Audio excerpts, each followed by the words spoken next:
So we talked about growth now. When we talk about appropriateness, we're talking about what makes a business suitable to your own perspective or your own innovation, your own idea as an entrepreneur. Growth, the first one. So growth means expansion in business. So if you want your business to expand, what kind of expansion do you want? That will determine the legal status your business is going to have.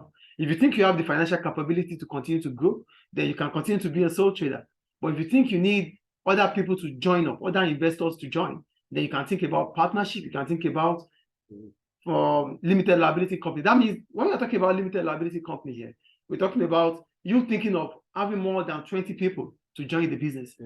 But if you are limiting the numbers to 20, it means it's going to be partnership. More than 20, it's going to be limited liability company. If you are thinking of expanding to the whole world, then you think about public liability company, PLC. I think it's clear. Is it clear, please? Yes. That's about growth, which is a factor. The second one is size. Many small businesses are sole trader or partnership. Public limited companies are much larger with thousands of employees and huge turnovers. It could be argued that a very large business could only be run effectively if it were a limited company, although, of course, there are exceptions. So the size of the business will also determine the appropriateness of the business. If you are thinking of a large business can never be a sole trader or partnership. It means you need a limited liability company or a public limited liability company. Why? To run it effectively. Do you get the point here? Yes. As soon as your business is expanding in size, you have to start thinking about changing the legal status. That is the point. So a sole trader business or a partnership business is not appropriate for a business that is so bigger or larger in size. Do we get the point here? Okay. The point is about size. So how appropriate is it when it comes to size? A sole trader business or a partnership business is not appropriate for a large sized business, because in a large business, we're talking about having more than 500 workers, more than 500 employees. That cannot be run by a sole trader. Do you understand? So for the size, for a large business, for a large number of people working in that organization, it should be more than being a partnership or a sole trader. Is size clear? Is size clear? Yeah. Yeah, we go to the need for finance. They said finance is one of the main reasons why owners change the legal status of their business. What is finance itself? Finance is the disbursement of funds from the surplus unit of the economy to the deficit unit of the economy. That means we have so much money in one side, but we don't have it in this side. And this side needs it for the project. So we're going to take it from that side that has so much to this side that has less, but needs it. That is what finance is about. So the need for finance can also determine the change in the legal status of a business. So here they said, it is possible to keep, here they said, this is why many owners remain as sole traders. Once new partners or shareholders join the business, some control is lost because it's shared with the new partners or owners. It is possible to keep control of a limited company by holding the majority of shares. However, even one person holds 51% of shares in a limited company, the wishes of others of other 49% cannot be ignored. So I'm going to take it one at a time. You can't eat your cake and have it. So if you need finance from other people, you have to lose control of the business. Do you get the point? Yes. You want finance from investors, you would lose control of the business. So you can't have 100% control of the business and want finance from other people. As soon as you are getting that finance from them, you are losing a certain percentage of your business to those that have given you that finance. That is the point. So that's why some people, they remain as sole trader because they don't want to lose the control. They don't want to share the investment. They don't want to lose control of the business. So it's either you lose control and have finance, or you have control and you don't get finance from any other source. Is it clear? Yeah. So as a sole trader, you have control of the business. All the finance are through you. As a partnership, you have to share the finance with some group of people, and you share control with those group of people. And as a public limited company, even if you have the largest percentage of the shares, you still have to listen to other shareholders. So other shareholders' view is also important. So the only way you could keep hold of control of your business as a sole trader. Is it clear? That is about control. Then we go to the last one, limited liability. Owners can protect their own personal financial position if it is business, if the business is a limited company. So a sole trader and partner have unlimited liability. So if you are thinking about keeping your personal wealth, you don't want to lose your wealth to the business. In case of death to the business, you have to share, you have to become a limited company or a public limited company. But if you are not scared to lose your personal wealth to your business, then you can remain as a sole trader or partnership. Do you get the point here? Sole traders, they have unlimited liability. So whatever happens to that business affects their personal wealth. If the business is owing some creditors, the creditors might take your personal car, they might take your house, they might take your personal things, because there's no separate entity between the business and you. But if it is a limited liability company or a public, if it's a limited company, there's a separate entity. That means the business is separated from the owner of the business. You would never lose your personal wealth to such business. The only thing you lose are those things that are in the business before. Is it clear? So these are the factors that determine the kind of appropriateness a business will have. The growth, in terms of growth, the size, the need for finance, limited liability, control. So these are the things that will determine the kind of business you run as an entrepreneur. Any question about that? Any question? I think it's simple and easy. Clear. Okay, then we'll move on. Okay, so go on. Then other factors. They said the type of business activity may influence the choice of legal status.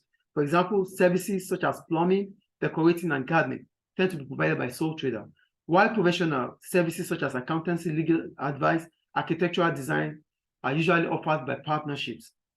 Relatively small manufacturing and family businesses tend to be private limited companies. Large banks, retail chains, and manufacturers are usually public limited companies. It must be remembered that they are usually public limited it must be remembered that there are many exceptions to these general examples. The type of business activity, the types of operation we do can also determine the kind of legal status we have. For example, I'm a barber. I don't need to have partners for a barbering shop. Do you understand? It's my job. It's just me. It's a personalized service, which I can always handle. So the kind of business activity I do can also determine the kind of legal status I have. That is about barber or plumber. Then we talk about partnership. Most of the time, group of people come together because they have different skills. They have different professions that they feel can work with them together to engage a lot of people. Accountants could work with estate valuers, could work with insurance person. They can come together and start up a firm. So that individual, that the customer would need, insurance policy because he has a car. A customer would need, maybe to finance his business, would need accountants to check his accuracy of his accounts. He might need it. So these professionals might come together to start up partnership business because their professions are interdependent on each other. Do you understand? Yes. Then if it's a business that is so big, like it involves a family, we can set up a private limited company. And if it's a business that is going to take the whole world to know, we can start up with a public limited company. So the kind of business activity we do can also determine the legal status we have. Clear? Yes. Okay, we'll go on. The way in which a business, are you there, guys? Yes, sir. Okay. The way in which a business plans to use its profits may be important. Another factor is profit. If you are thinking about putting all your profit, please listen to me. If you think about putting all the profit back into the business as retained profit, then you should stay as a sole trader because you decide the profit. But if profit has to be shared, then it has to be partnership. Get the point here. How you want to use your profit will determine if you stay your legal status. If you are an entrepreneur that thinks about putting profit back into the business, then you have to stay as a sole trader. Aside a sole trader, every other kind of form of legal status involves sharing of profit. Do you get the point? So if you don't want to share your profit you have to Stay. remain as a sole trader. That is the point. Clear, right? Yeah. Great. The next one, finally, they said, no, the way in which a business plans to, okay, yes, the final one. The different stakeholders, such as employees and shareholders, might influence the choice of organization. For example, letting employees in a private limited company might discourage the shareholders from going public. They may argue that the company operates more effectively without external owners. When we talk about stakeholders, we're talking about those that have interest in the business activity.